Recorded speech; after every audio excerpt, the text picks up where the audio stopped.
Hello, and welcome to the My Heart to Yours podcast. My name is Stephanie, and the purpose of this podcast is to bring awareness to heart disease by sharing my experience and my story. So, on this episode, I will be talking about living with heart disease. So, I will be sharing with you my experiences with living with heart disease. So, I want to first start off by saying living with heart disease is is so many levels to it because you have different levels of heart disease. There are people with heart disease that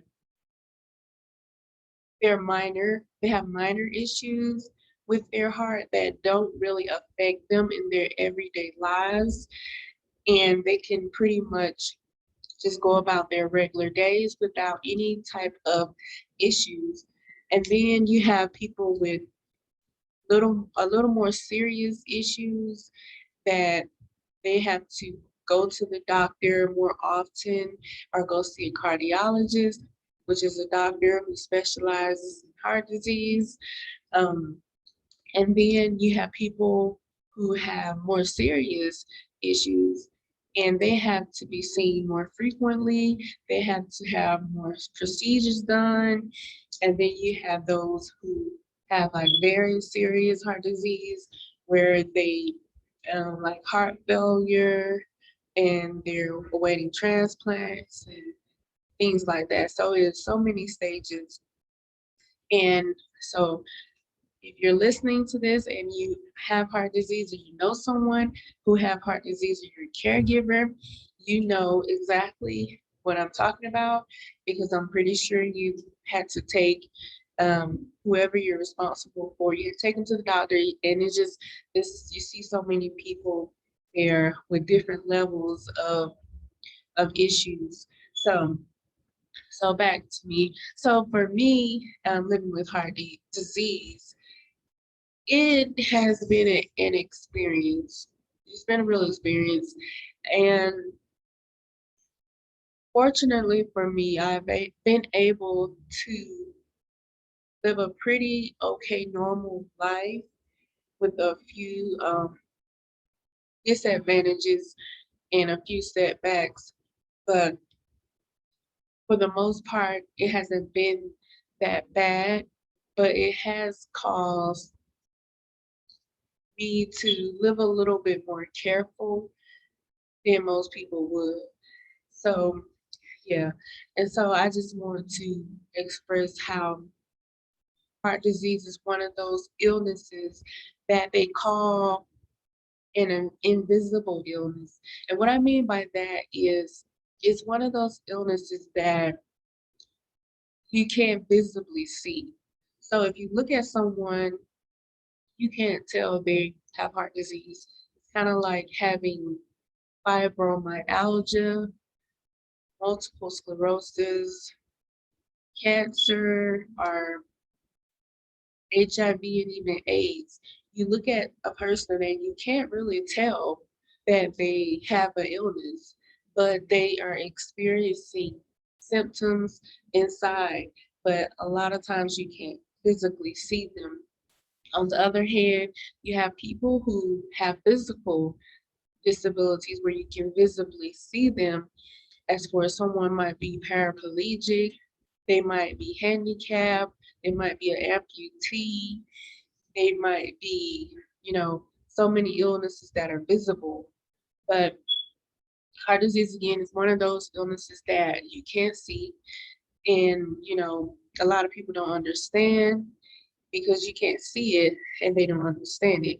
And you might not always just want to disclose that, oh, I have this or I have that disease to just everybody or people but you might, have days where you just don't feel good, but you don't want to say, oh, my disease is acting up or it's flaring up or whatever. But for me, I think that having heart disease, it has made me more sensitive to other people. and their illnesses and more compassionate towards other people and their illnesses because I understand that if someone tells me they're gonna do some or something is going on and they can't make it or I will just say okay because I understand or if they're going through something I can understand it better. But and also it's one of those diseases where for me, I'm just gonna tell my part and share my experience. And even though I'm better now, but I will share the way it affected me before. Before I had times where it was maybe events that I was invited to or that I wanted to go to. And I might, I went out and got my outfit and I was prepared to go. And then that day come or that evening come and I just didn't feel like going. Or sometimes you're fatigued, you're so fatigued until you just don't even have the energy to even get dressed, to even drive, to go. So that's how it was for me sometimes. Like, and I was like, okay, I'm gonna come over, I'm gonna come. I'm thinking about going to an event. And that day came and I was getting ready, and it just took so much energy for me to get ready and drive over or wherever until I just like okay I'm gonna miss this one. And a lot of times those people or they might thought like oh she just don't want to come, but it wasn't that I didn't want to come, it was that I really didn't have the energy to come. And that happened a lot of times. And a lot of times people can understand, and people would think that you're just not, or you just antisocial, or you don't want to come. But the energy that it takes sometimes for people who are dealing with invisible illnesses as such as heart disease, it takes so much energy. And then some days you have the energy to do it, but then some days you don't.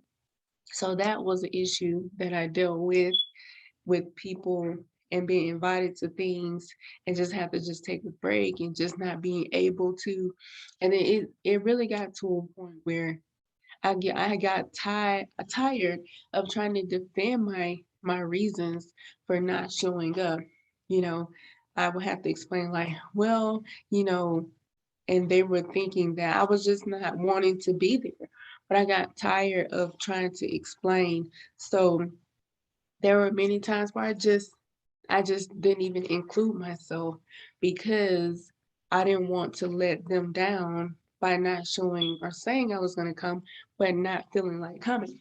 So that was one thing that occurred with my heart disease, fatigue, not wanting or not having the energy sometimes to do things that I thought my mind wanted to do, but my body didn't have the energy to do.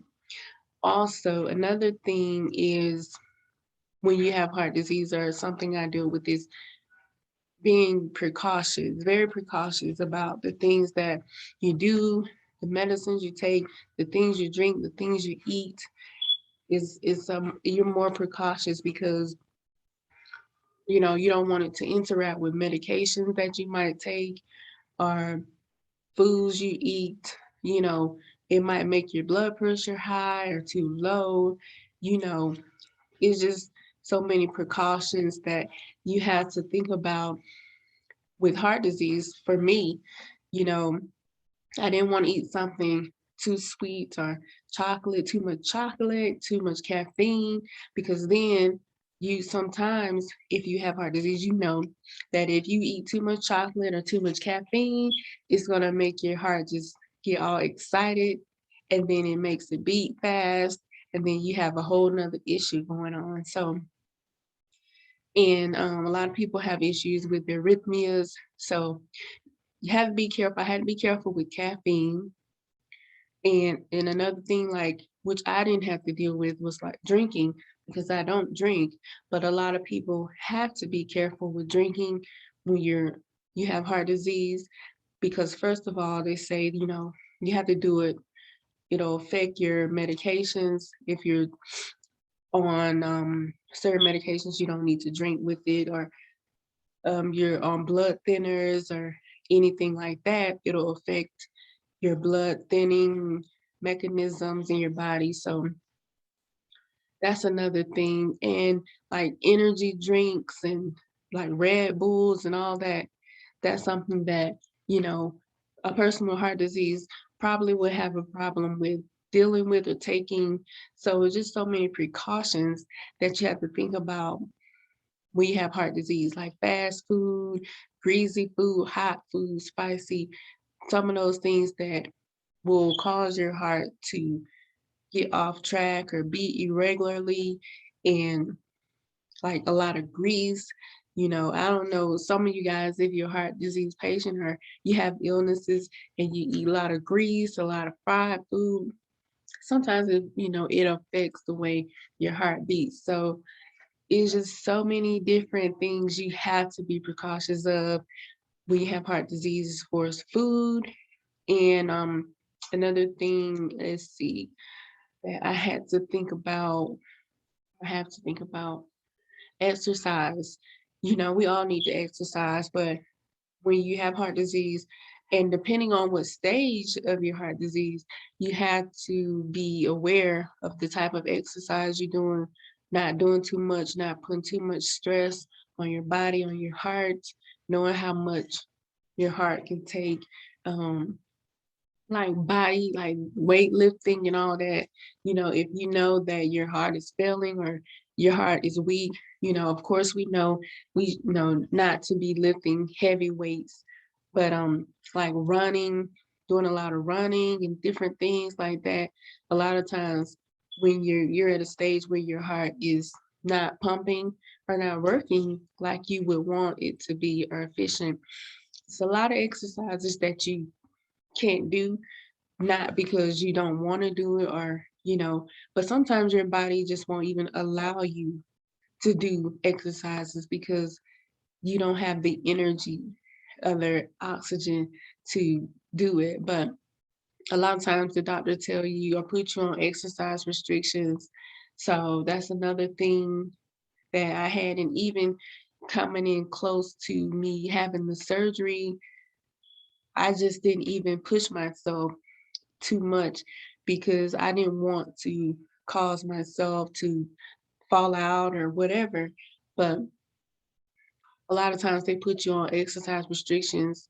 So, which I didn't have to, but I just didn't push it to the limit because a lot of times I didn't even have the energy to just like do a lot. So, but that is another thing. Exercise, eating the foods you eat, and medications of things that you have to be precautious of when you have heart disease.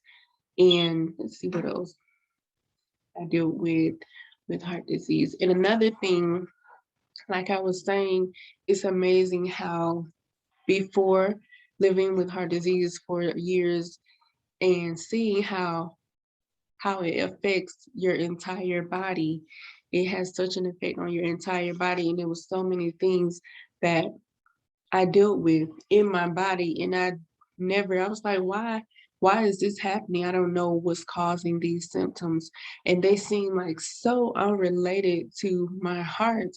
And I was telling my family doctor, and I would go to the family doctor and tell them about these symptoms I was having. And they would be like, I don't think that's connected to that. Maybe that's a separate issue. And I would just go back and tell them about different issues. I'm like, okay, so this is going on, this is going on, this is going on. And it was like, that's none of that is connected to each other. And they were like, I don't get it.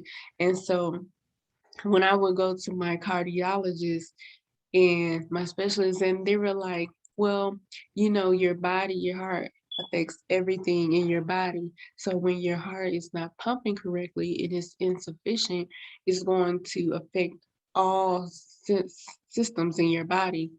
And so I didn't understand that. But now, like after my surgery, I can see how the difference in my body now, than what it was then. Like certain things that I used to deal with or symptoms that I had before, I don't have them now. Like it's like totally night and day.